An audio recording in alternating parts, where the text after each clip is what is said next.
Hi, everybody out there. Thank you so much for being with us. I'm Ricci Yuhico. I'm the managing librarian for Young Adult Services at the Mid-Manhattan Library of the New York Public Library. And I'm so lucky to talk to author and creative extraordinaire Nic Stone today. So Nic's new book is Shuri, a Black Panther novel. Shuri, if you don't know, is a genius young scientist and the Wakandan princess. She's so brilliant that she's the mastermind behind the Black Panther's vibranium suit and the inventor of much of the tech in the highly advanced nation. This Black Panther novel follows a moment in Shuri's life where she must save her country from the impending doom that no one seems to quite take seriously. Not her big headed brother, King T'Challa, or her mother, or the other elders. And for centuries, the Black Panther has gained his powers through the juices of the heart-shaped herb, which is essential to the survival and prosperity of Wakanda. But something is wrong, and the plants are dying. It's up to Shuri to travel from Wakanda to discover what is killing the herb, how she could save it in this first volume of this all-new original adventure. And of course, even though we are closed, that doesn't mean we can't bring the book to you. If you have your library card, the ebook and audiobook is available on our ebook platform, SimplyE. And if you haven't already yet, you could get your library card by downloading that app and signing up. So before I get started with Nic, there are just a few housekeeping items I have to go over. This event is being simulcast on Zoom and YouTube. If you encounter any technical difficulties during the conversation, please bear with us. We'll sort it out as quickly as possible. I should also tell you that the event is being recorded. But only myself and Nic are being recorded, not the attendees, which is to say, not you. But you could, of course, close out of Zoom or close the YouTube page at any time, and we'll miss you. Nic also really wants to answer your questions today, especially that of young people. You can definitely send them to her at any time during the conversation. If you have a question, please type it at any point into the Q&A box, which is at the bottom of the Zoom app. We'll make sure that Nic sees them, though she may not have time to answer everything. And we'll go through the Q&A at the end of the discussion today. So without further ado, welcome Nic. Welcome you to Wakanda. Yes, that is amazing. I had to bring you on in over here. The tech is amazing, I promise. You were incredible. Thank you for doing that. I could just, this is just the end of it. We don't even have to we could just look at you and the background and the makeup and everything. That is incredible. Oh my God. So welcome. Thank you. Is there anything that I missed about the summary of this story without spoiling anything? No, not really. I mean, you're right. She seems to be the only one that cares about this. She's like, this is a huge deal, and nobody seems to be paying attention because they're all worried about Challenge Day, which anybody who has seen the film is familiar with. It's that tradition in Wakanda where people can come and challenge T'Challa for the throne and the mantle of Black Panther. So because everybody's so hyper focused on that, there's this other stuff going on. And Shuri's like, yo, can we get a little attention over here? Because, you know, this herb is dying. It's important.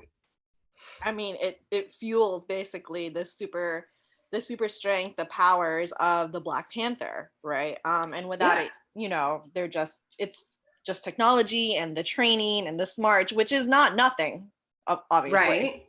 You know, there's a line where she says, you know, without the juices of the herb, the Black Panther is just a dude in a stretchy suit. And it's not untrue.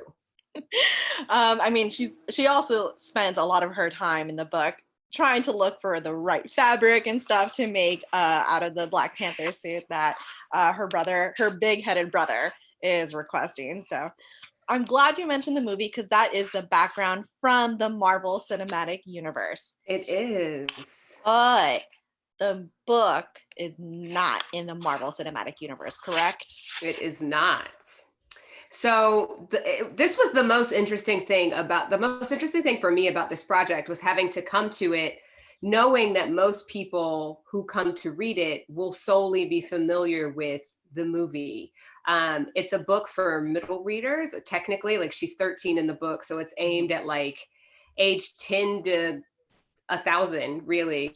But knowing that there will be small children who read the book, they're not reading the Black Panther comics. The Black Panther comics are a little out of their league, I think, when you're like 10 or 11. They're heavier, they're older, definitely aimed at like more of an adult audience. So I had to figure out how I was going to build this world that people are familiar with from a film without actually using the elements of the film, because the film is Ryan Coogler's intellectual property. So like, there was stuff that I just couldn't do. It was fascinating. It was quite a ride, to say the least. Well, I was going to ask you, you know, what is the difference, right? So you've written Odd One Out, you've written Dear Martin, both books that are very near and dear to my heart as well. So you've created these original, vibrant characters before, but what was different? You're talking about creating a world that people already know. Yeah. What was different about that? What was different about that process? What's fascinating about creating, or I should say even, because I really didn't create much of anything. It was more like moving through a world people are honestly not as familiar with as they think. And so as I am moving through creating this space and kind of augmenting what people already think they know about Wakanda, there was a lot of like me asking questions that I didn't have answers to, you know, like, where exactly is the palace situated in the city? How far is Shuri's lab from the palace? There's that, we talk about like the sacred mound where all of the vibranium is kept. How far is that from the palace? So like things like distance were really interesting, picking through. And then even the palace's layout itself. It's funny, I'm working on something else in this world, wink, wink.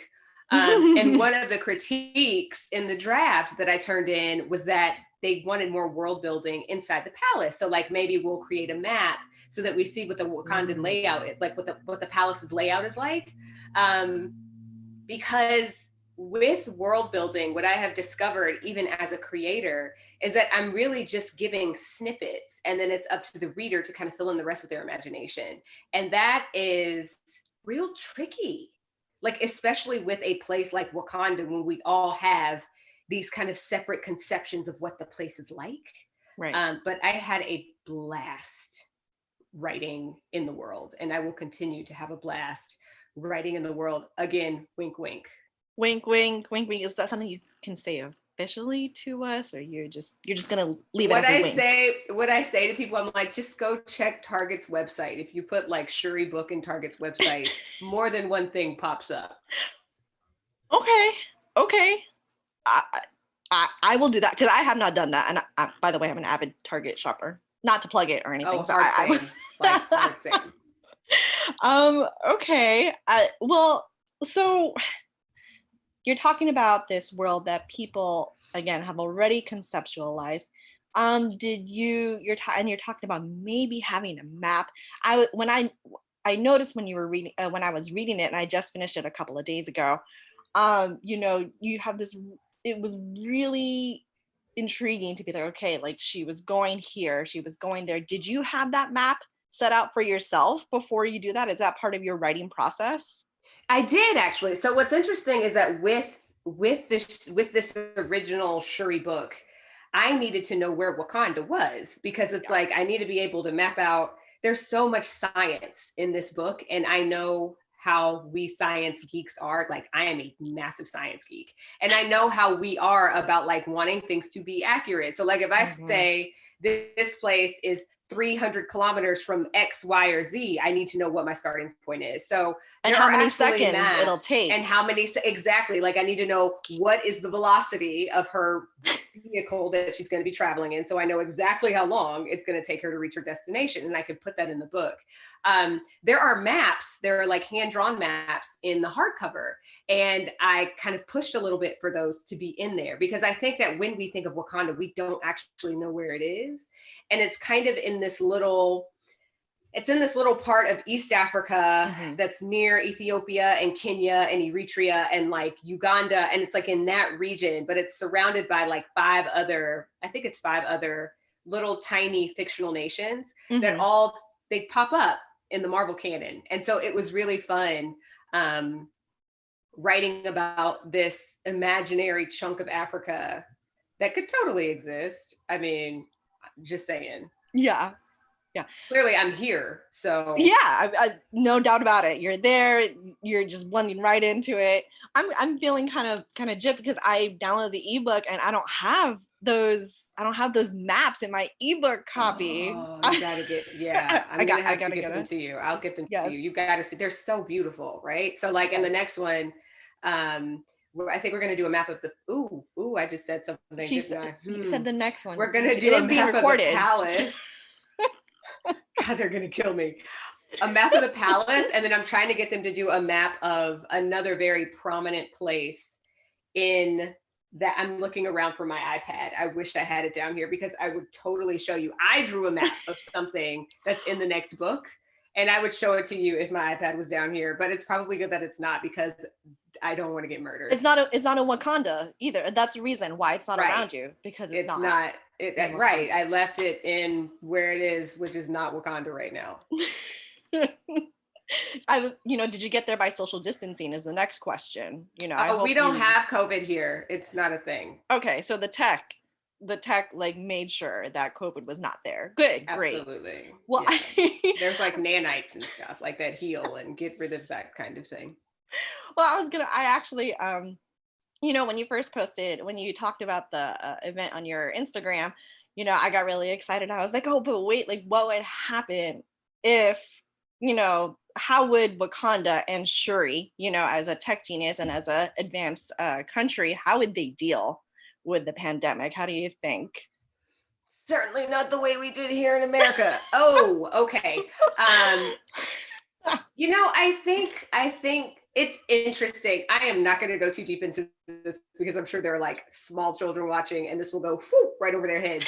But the way that we handled it says a lot about the way that we think of other human beings in this country. And I think that like if this had taken place in Wakanda, which clearly it won't because they can't get past the dome, it's just not going to happen. Yeah. But if this was a thing that had taken place in Wakanda, I think it would have been stopped like pretty early on, just because I don't necessarily think that Wakandans would have a problem with social distancing and like having to stay inside for a minute, and they wouldn't be protesting in the streets because they can't go bowling. Like there are just certain things that Wakandans are just not going to do. I'm just going to leave that there. I wonder if there's maybe in your Wakanda, when you write the next one that, we're not really talking about, there could be a bowling alley. You think there would be a bowling alley? That would be kind of fun. And now when one appears, you'll know where it came from. Yes. Well, I'll do it nope. It might not land in this, the one that's being edited, but it might land in another one. Oh my God, it's being edited already? Oh yeah. We're laying out the spoilers here, folks. Sorry, friends. Not that you're disappointed. I hope you're actually excited. That's the hope. Okay, so it is a far cry from the realistic fiction that you've done, the so-called, you wrote issue books that you usually write. What was it like to write the sci-fi behind it, right? What was it like to get in the mindset? Is it your first sci-fi sort of iteration? It was awesome. Like getting to step away from racism for a second. I was like, this is what fiction is. Like I just had this moment where I was like, oh, you mean I don't have to write about police brutality or white supremacy or all of these other things that just aren't an issue in Wakanda, and I will say there is something really powerful about getting to write for a younger audience in this space. So I got to be a little bit more playful. There actually is a social issue addressed lightly in this book. Very lightly. It'll be touched on. Yeah. It's climate change. So like the one in this book is like super low key climate change. And there of course will be a social issue in every book because I don't know that I know how to not write about social issues. Well, it's just getting to do it in a different way where I don't actually have to like research news articles and face these really terrible things that are happening around me all the time.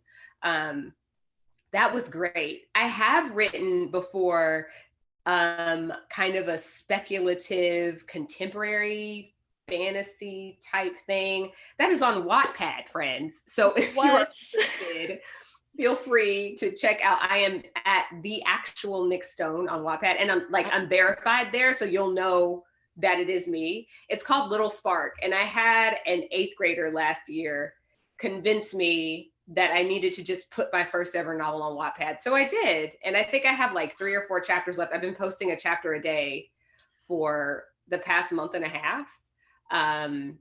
So yeah, there it is. If you want to read Nic's first ever attempt at writing a novel, go for it. You just like made my heart like soar a little bit right now. You just made my entire week.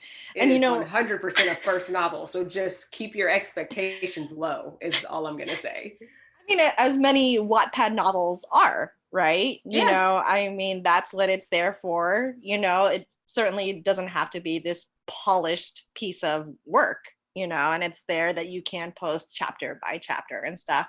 So definitely for all our young people out in Wattpad, I definitely know that there are many of the teens that come to the library, they are on Wattpad and stuff. And, you know, we sometimes do like create your own book cover for Wattpad in our activities, you know, so just so you know, Nic Stone is on it as the actual Nic Stone. Okay, verified. I wrote that down, and we're gonna be posting about it. Y'all come through, come check me out on Wattpad. Add the comments and like and favorite. We always need the followers. There's some stuff I'm reading that I'm like, oh, like there's just so much really good. It's interesting, right? So, and I say this as obviously as a published author, as a bestseller, whatever. We do too much kind of discrediting of early work, and I think that like something not being published by a traditional publisher doesn't make it invalid. So like, I'm a huge fan of Wattpad. Those of you who are aspiring writers, go on there, connect with other writers. It's actually a really great place to just kind of find your writing tribe. I love it. I mean, and also it's like, you know, you don't know how your work can improve without comments, right? You know, without feedback. And that is a great place to start, and it's free and it's awesome. So thank you for that, for shouting out your own work. And you know what, you know, you mentioned best-selling is not, that's not something to snooze on, you know, so definitely always, and this is something that I think I always want to emphasize, you know, as a teen librarian to our kids, like applaud yourself, right? And you know, so thank you for being a good example on that. Pat yourself on the back and pat yourself on the back for good things that you do. Thank you. So, and of course, as a fan, I follow you on Goodreads. And so I got your letter on Goodreads, and I did want to read a. Oh, good. Okay. Yes, yeah. I did want to read a portion that really felt, you know, it really felt very moving to me. So you wrote, when the book was published and released, Shuri, the genius little sister of T'Challa, the Black Panther, represents everything I was at age 13. A science-obsessed Black girl struggling to figure out my place in the world. But the true beauty of this project was that I got to celebrate those things, validate them. I got to write a girl like me as a savior of a nation. So can you talk to us a little bit more about that and how it felt when you were called to write about Shuri? I can't cry because like this is like $50 mascara. Like, give me a second. It's not waterproof if it's $50 mascara. I mean, it is, but you just never know. Like the waterworks start and it all just goes away. So I was, in 7th grade, my favorite book was Michael Crichton's Sphere. That's Sphere. And I was utterly obsessed with black holes. Like that was like 7th grade Nic. I was also like on the debate team, and like it's funny because people meet me now and they're like, "Oh, there's no way you were a nerd." I'm like, you have no idea. What? But it's interesting because I got clowned for it so much. Like I grew up at a time when it wasn't quite cool to be super, super smart. And I think, honestly, I can't say that that's still the case today because I'm not I'm not like living a day-to-day life in a middle or a high school, but getting to celebrate a love of science, a love of technology. If you had tapped me on the shoulder 10 years ago and been like, yo, one day you're going to write a book about literally the smartest person on earth, and she's amazing, and you're going to be the person who gets to write her story, I'd have been like, okay, but stop like trying to punk me, because Punked, I think, was still on the air back then. It'd be like, where is Ashton Kutcher? Like, something is not okay here. You're dating yourself there at that point. It's fine. I will be 35 in July, and I'm proud of it. It's fine. Happy early birthday. Black don't crack. But yeah, so getting to write this amazing story about really myself, you know? I don't have access to vibranium, sadly. Man, would life be different if I did. But Shuri loves experimentation, and she loves science, and she loves reading, and she loves knowledge, and she loves things that she doesn't know, because those are just things that she has an opportunity to learn. And having a book that celebrates that in a Black girl, I think, is a really powerful thing. And I'm hoping that all my little science obsessed Black girls specifically, they get this book and they see themselves and they're like, oh, yeah, I can be the next Mae Jemison. I can go out here and completely flip the world upside down. I can go into neuroscience. I can decide I want to be an electrical engineer. I can build the next big tech company. I just want that to be validated, especially inside kids of color. And I think you do an excellent job of it, by the way, in this story, and for validating all of that. And you know, you're talking about how it wasn't cool back then. I'm just like a smidgen younger than you are, and Asian, don't raisin. Hey. You know, I love it. when we were growing up, right, there weren't a lot of examples of people of color, much less a Black person, as smart and cool, right? We had Urkel, right? That was it. You know, and I'm dating myself right here, you know, and it wasn't a cool thing, you know, you still have this like nerd thing going on, you know, but Shuri here is just this incredible person who saves her nation, even though she's not being taken seriously, even though she's not the big king of Wakanda, you know? Yeah. And it's really great because even though she's not this big king, she's this integral part of saving the nation, right? And she's the one that makes it possible for T'Challa to perform with his suit, right? He has a wedgie without her, right? And that's no bueno in fighting. You don't want a wedgie. I don't know that I want to try a roundhouse kick with a wedgie. It's just not a thing I want to do. No. You know, so throughout the story as well, you make you really, it's not overdone, or it's perfect, because you're going through and she's noticing all the absence of strong women characters throughout the story, like that are being recognized, you know. She's like, well, why isn't it that the princesses are being recognized? Why is it always the king that's the Black Panther? You know, why isn't the Dora Milaje the primary focus, even though they're the strongest army out there? You know, how important was it for you to make it that a focus in the story? Listen, in my research, right? So I basically got to spend like a few months literally watching movies and reading comics. Like that was the research process. Perfect. For writing this book. And I'm like, how do I do this all the time? Like, let's do this job. But what's fascinating is there is evidence of one female Black Panther, and she wasn't Black Panther for very long.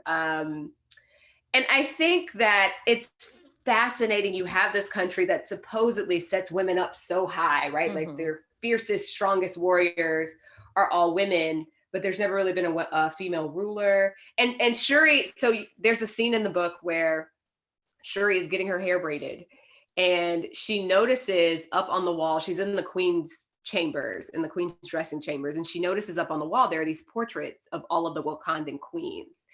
And she mentions T'Challa's birth mother, like they don't have the same birth mother. Naomi was T'Challa's birth mother, and she was like the minister of science before she married the king and suddenly became baby mama, right? Yeah. Like now I'm the queen and I didn't have this kid. And Shuri questions like, well, what happened to her life after that? Like, did she continue in her scientific pursuits? And I think, to me, this was a really important theme to touch on, because I find that like, while there are programs and things that are making more space for women and for girls, women and girls aren't necessarily celebrated in those spaces. So it's like, okay, here, we'll give you this little seat at the table, but then we're going to act like you're not here, or we're going to treat you poorly. And I really wanted to touch on that a little bit and think a little bit deeper about, even in this country that's so technologically advanced and so big and powerful, like patriarchy is still a thing. Yeah. And so Shuri is, in this first book, she's really trying to figure out her place. Like, what is my role here exactly? How do I make my mark on this place? Like, I'm just as much a child of T'Chaka as T'Challa was. And if something happens to T'Challa, I'm going to have to rule because she's first in line to the throne. So she's grappling with all of these questions, and she is just not okay with the way she's dismissed.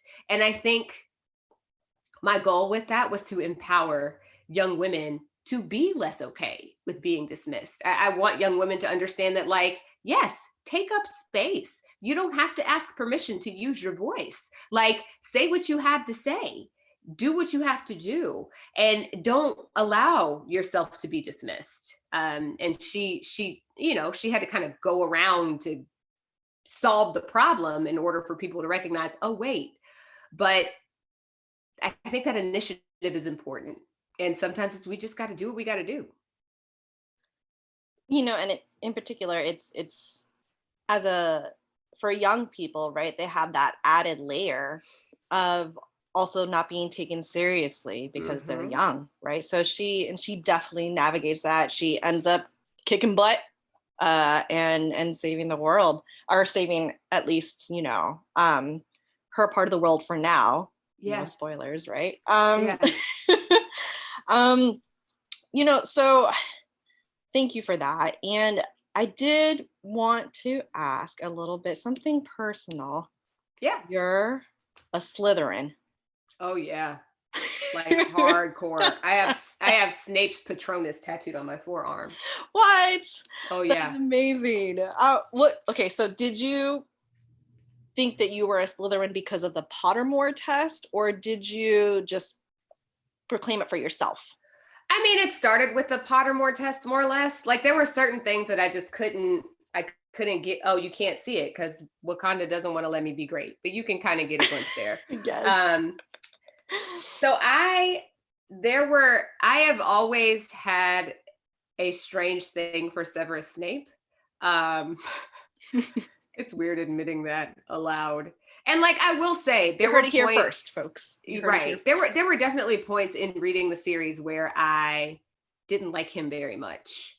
But I don't know. I think the fact that Snape was always just kind of aggressively himself was something that moved me as a young person, because I was like 12 when the first Harry Potter book came out.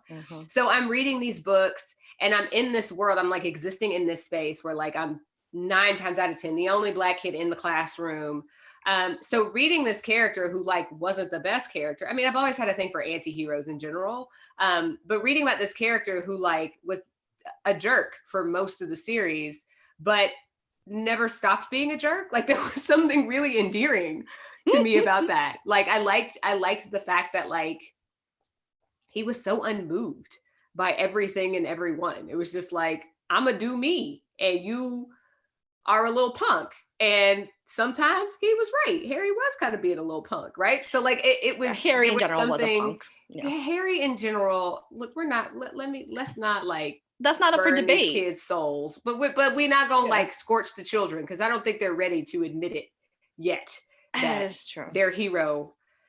Anyway, I mean, he's a hero, but he's still a punk. Like he is. You have layers to take care of, you know? I like, you know what? You're right. Being a hero and being a punk are not mutually exclusive. That's excellent. Yeah. But yeah, there was something about the wit and like, it's like it's only evil if you use it for bad things. Yeah. Right? It's how I always felt about it. I'm like, you guys are like kind of slick. Like, it's good to be a little bit slick. You know what I'm saying? Like you slick people get stuff done. So I have always identified a little bit more with like the darker side of things, no matter what the universe. Like Loki is bae. Like yeah. I mean, he's about himself. You know? Exactly. And yes, there are times, of course, when that's like not a good thing. But then at other times when you see this, I don't know, it's like they represent like raw humanity to me. Yeah. And I think that raw humanity is something we don't give enough space. Yeah. Like we don't give enough space for people to just kind of be trash. But at the end of the day, I think if you strip everything away, we are all pretty much trash. Like we have to be conditioned to actually be kind to each other. And I say that as a mother of 2 children. When children are small, they don't care about anything that you think or say or feel. And you condition them to start caring. Like I think they develop a little bit more where they start caring a little bit more. But like, have you hung out with a baby? They're the worst. They're like, it's like raw humanity. After they get past the really cute, you know, stage, and then all of a sudden they learn to talk, and you're like, oh. Well, you know, and also when you give nuance to characters, it also, I feel like, gives us a chance to sort of let go of like these high expectations that we put on ourselves too, you know, and like we are layered people. Everybody makes mistakes, you know, everybody does. Including Shuri. Man, she messes up a few times and it's always fun to watch. It is redeeming all at the end, by the way, you know, very redeeming. So hey, you know. Okay, we do have quite a few questions and I do want to get through them. I'm super excited. So let's see here. Love your costume and virtual background. And thank you. Same. Your characters' voices are so authentic. As a writer, how do you ensure authenticity of voices across genders? And what is your process like for that? I have no idea. And that is the like vast truth. Like what I do say when I teach workshops, when I am interacting with young writers, is that it's important that you know how to listen. A combination of listening and reading, I think, is what trained me with regard to writing voice. You guys are going to find out how big of a creep Nic Stone is. I will sit in whatever coffee shop I write in, which I haven't written in a coffee shop in 2 months. I will sit with my headphones on, looking like I'm working, but I'm actually just listening to the conversations around me. That's creep. Next level. It is what it is. If you don't get caught, like, are you really a creep? Like, I'm not, if you don't get caught, then I'm not actually creeping on you. Like I am, but you don't know it. So I don't qualify as a creep. Anyway, I listen to these conversations because it gives you this really amazing opportunity to listen to how people tick. Where does the voice rise? Where do you find emotion, right? There was this one time I'm sitting in Starbucks, just minding my own business, clearly not at all minding my own business, listening to these ladies at this table next to me. And at first the conversation was mad boring. Like they were talking about some, like, one of them runs a nonprofit and the other one was asking her about a fundraiser. And I was like, okay, all right. And then out of nowhere, one of the women goes, oh, by the way, I got divorced a couple weeks ago. Whoa. And it was like, conversation whiplash, but I tuned in and it got really interesting, right? But listening to way, like she started out super flat when she said that. It was just like this statement of fact, deadpan. And then the emotion started to come once she started talking about it. So it just gives me insight into how people tick, into how we think, how we move, how we process information. So then when I come to the page, I'm able to take those inflections and those nuances, and I'm able to put them on the page in a way that it's like me writing down what I'm hearing as opposed to me writing the way I was told I'm supposed to. Does that make sense? Like, it's like I'm hearing this stuff in my head and I'm literally just writing it down as I hear it, instead of trying to make sure that I don't really like attributions, like he said, she said. Like, I like when conversation flows on the page. And when I'm hearing internal thought, I like for that internal thought to be kind of flowy as well. But I will say, you do have to know the rules to break them. So like, know your grammar, and then know that you don't actually have to abide by those rules when you are trying to write voice. But to me, I think listening is like the first step, like actually listening and giving validation to the way people speak. Like, there's no such thing as correct English. If I am speaking, the whole point of language is communication. So if I'm talking to you and you know what I'm saying, I have communicated effectively despite how I said it. Exactly. So that was probably not helpful at all, but that is the answer. No, I think you hit it on the head, right? It's about authenticity, and you were listening to authentic people, real people. You were creeping on them, but it was, they're real. Okay, cool. So I like that one a lot because it talks about the writing process. And then let's see here. We talked a little bit about it, but was it really hard to describe a place that you have never been to, a place that is made up? Oh, 100%. I am the worst at world building. Anytime I turn in a book where there's like a fantasy component, first set of notes back needs more world building every single time, because I don't know how to, like, I'm so used to writing in contemporary spaces where all I got to do is say, he reached the side street, and like, boom, side street pops into your head.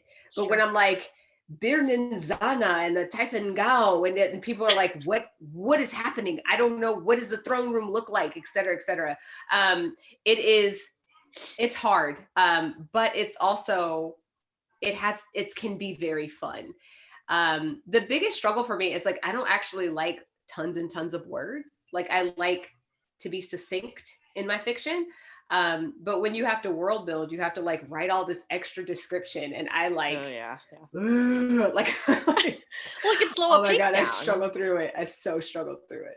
It can slow a pace down, definitely. And it like, that's the kind of stuff that's like in high fantasy, so when the kids ask for, like, when they come into the library, or when they have come into the library, oh my God, they would say they want high fantasy. I'd be like, well, okay, how do you want the pace to go? Are we talking like Tolkien or like Rick Riordan? Like, what do you mean? Do you like want to jump into the action, or do you want to have this tree talked about for like 10 pages? Because we could get you that, I'm good. I'm real good. I will say, with world building, I like using things that people are familiar with. So there's a lot of metaphor. There's a lot of simile. There's a lot of figurative language. So like, when I describe Shuri's travel vessel, it's the shape of a panther mid-leap. And that's all I said. Like, boom, you have a picture in your head. That was great, by the way. I love that. Yeah, like, I'm like, let me just try to keep it simple. We're not going to talk about the sleek lines and the aerodynamics. We don't have to get into all of that. If I say panther mid-leap, y'all got it. Well, okay. So another question is, since you're hinting there will be a few Shuri novels, you heard it here first, is there any intention to integrate other Marvel characters? And that's probably coming from a person who hasn't read the book just yet. No spoilers. Moon Girl, maybe. Look, all I'm gonna say to this question, I love a good cameo. That's all I'm gonna say. There is a solid one in this first Shuri book, if I do say so So myself. good. And when I tell you, I had such a blast writing those scenes. So my brother, I have a brother, he just turned 32. And, you know, he's reading this book about this 13-year-old girl. And he gets to this part where there's the reveal. There's like a cameo reveal. And I get this text that's like, bruh, if this ... isn't natural, I'm going to flip. And then he flips the page and I get this text that says, bro. So yes, I do love cameos. Take that and run with it. So for the person who asked that question, definitely jump in and read the book, because that cameo, I also got on the phone, by the way, but I didn't wait like your brother. I didn't wait to find out I didn't want to wait to find out who it was before I texted. I was like, oh my God. So fun. Oh, so fun. Well, that's part and parcel of the Marvel universe, which is kind of cool because they all find the way to connect, and it was like almost a very seamless connection. I was just struck by how surprised I was too, because I was like, well, this does make sense. It's canon. Like it's comic canon too. Like I could pull up the panel where T'Challa is interacting with this character that makes a cameo in the first book. And when I found out that it was canon, I was like, oh, I'm good. Like, oh, we're done here. Like this is absolutely going to be so much fun to write. And I was right. It was. The cameo, there's actually a couple of cameos. Let's see. There are 4 cameos in. Look, the second book comes out in February. Like we might as well stop hinting about it. You heard it here, February. It comes out February 2nd, 2021. And there's some fun cameos in that one too. So yeah. Well, okay. So this one kind of relates. Are there other strong women in Wakanda whose stories you want to tell? Not in Wakanda necessarily. So there is a character in the Shuriverse, as I call it, because yes, she does get her own universe. Nice. There's a character in the Shuriverse that I created. The one thing that bothered me in the film was Shuri's like utter and complete lack of friends. I get it, right? Like you have like a 2-hour film, you can't do everything in 2 hours, but as a Black girl who was like a science geek, having friends who understood me was like vital. Or even not understood me, but just like having people who accepted me for who I was like a huge deal. So in the Shuriverse, she has a best friend named Kamara, and Kamara she's in training to become a Dora Milaje. Mm-hmm. She's 13, like Shuri is, and they have the most ridiculous, like, bantery, bickering, like they're like an old married couple. It's so good, by the way. I would write stories about. I would totally write stories about her. There are definitely other people in the Marvel universe that I would love to write about. We'll see what happens. Is all I'm going to say there. I mean, you're hinting at sequels, so. Okay, so and then another question I did want to pull from the group was, how were you selected to write this project? Can you tell us about the process so that us closet writers can emerge? I have no idea how I was selected. All I know is I got an email. So what's wild about this? I saw Black Panther in theaters. I left the theater and I'm like geeked. Like I left the theater. Well, I was real mad when I left the theater because there was one like particular plot line in the movie where I was like, it didn't even have to go like that. Like it could have. Anyway, I left the theater and I was like, I have to say that Shuri character totally stole that whole movie, and I have to figure out a way. And I was telling my partner, I was like, I have to figure out a way that I can write a book about her. Like, I don't know how I'm going to do it, but Jason Reynolds did Miles Morales. There has to be a way that I can figure out how to write a book about her. That's all I said. About 8 months later, I literally got an email that was like, hey, we're doing this new initiative and you were the person we thought of to take on this particular project. You spoke it out into the air. And I screamed in an airport and people were alarmed. I was in Amarillo, Texas. I think I was like the only person with any melanin, probably in the entire airport. at that particular moment in time. And I went, ah! in the airport, and people were freaked out, but I didn't care because, I mean, are you serious? There you go. There you go. Wakanda forever. That's what that Wakanda was. forever. So what I will say is just like dream big. A lot of the things that have happened to me and for me in my writing career haven't really I wasn't in pursuit of them. And I know that's not necessarily helpful, but I think that we don't do a good enough job of stressing how much of this stuff is like a giant crapshoot and like a bag of luck. You can be the greatest writer in the world and you still need a ton of luck and like the right roll of the die. So keep pushing, keep chasing things. Dear Martin, my debut, was my third ever novel that I'd written. The first one, like I said, is on Wattpad. And then the second novel I ever wrote will come out in spring 2022. So like, don't quit, basically. Like, so your second novel is coming out. Yeah, it's coming out after, like, you know, after the debut. Years after. I mean, it will be my fifth YA. So like my second novel I ever wrote will be my 10th published novel. Wow. Yep. Congratulations. And so prolific, you know? I don't know what I'm doing, but it's okay. It's working out so far. And it's okay to take the time, you know, to figure it out, much like Shuri did in the novel, you know, and she just kept trying. You know, there was a lot of resilience in her as she was navigating through that, you know. Yep. So we're getting an alert that it is time to start wrapping up. Sad. We just got started. I know, I'm pretty sad myself, actually. But one last really quick question. What's your favorite book and author and why? Oh, Lord. Why y'all do this to me?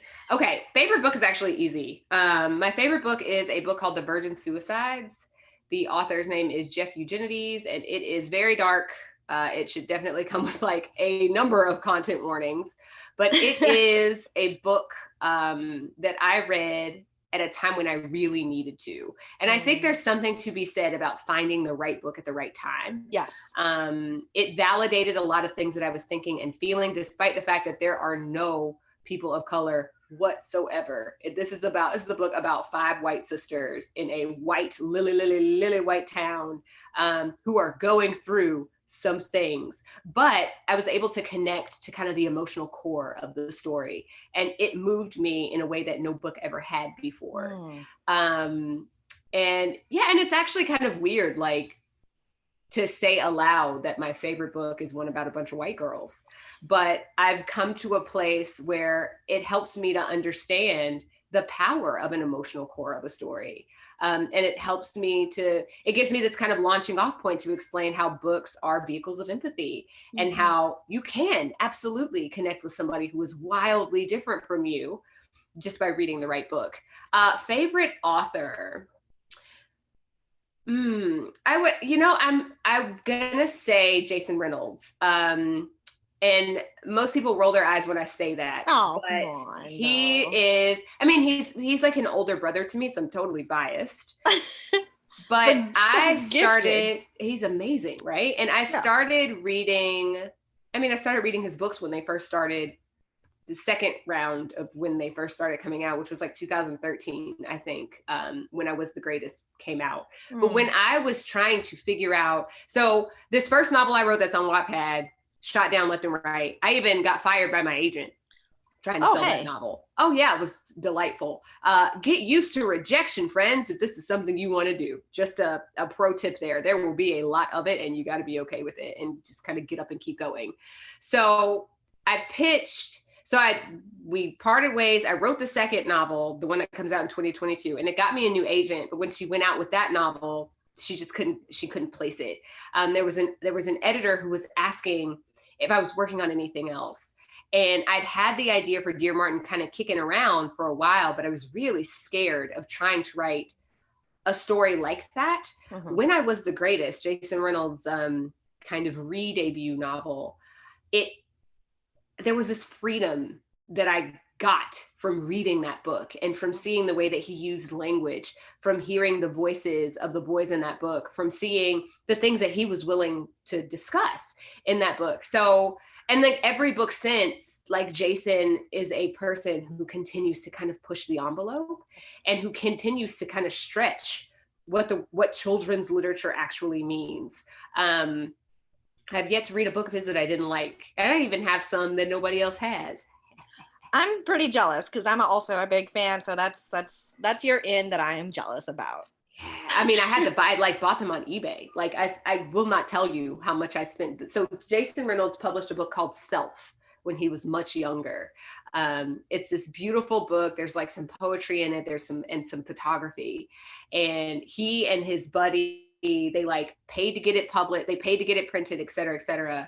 And I will not tell you how much money I spent to get a copy of this dang book, but I'm glad that I did. It's like written out to some random family. And I'm like, I'm glad you guys let this one go because now it's mine. It's yours now. And sometimes you have to Yes. treat yourself. Treat yourself. Okay. I don't know if we're over time or out of time or we're over time. Okay. We're done. Fantastic. So sorry, friends. Check out the book on SimplyE. And thank you, Nic, so much for being here with us. That hardcover is beautiful. And until you can get your hands on it, Wakanda Forever, check it out on our ebook. And thank you so much for being with us here today. Thank you for having me all the way from Wakanda, where there's no COVID-19. There you go. In my dreams. As soon as I hang up, I'm going to have to go back to reality. And keep the Zoom background up. Fine. Yeah, it's fine. Yeah. I guess, folks, good night and stay safe and stay healthy. Thanks for tuning in. Thank you so much.